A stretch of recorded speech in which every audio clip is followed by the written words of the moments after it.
Salam hörmətli müəllimlər və əziz abituriyentlər. Deməli, belə bir maraqlı fizika məsələsindən qarşı-qarşıyayıq. Statikaya aid bir məsələdir.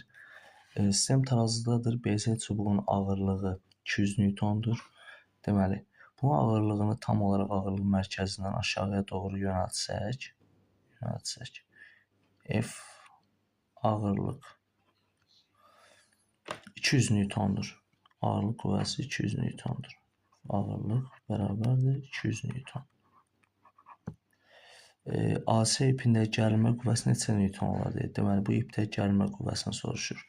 Biz əvvəlcə bu gərilmə qüvvəsinin Y oxu üzrə sinus toplananını yazsaq, deməli, T sinus alfa.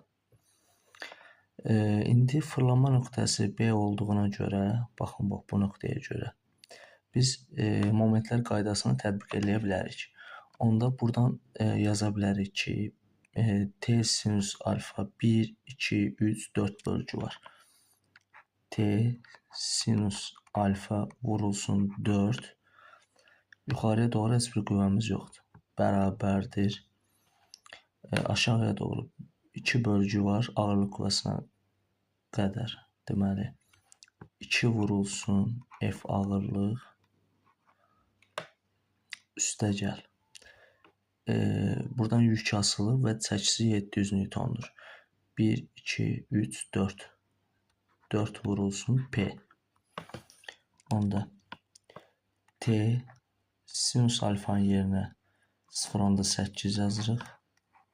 Vurulsun 4 bərabərdir 2 vurulsun ağırlıq qüvvəmiz deməli 200 Newtondur. 200 üstə gəlsin 4 vurulsun 700.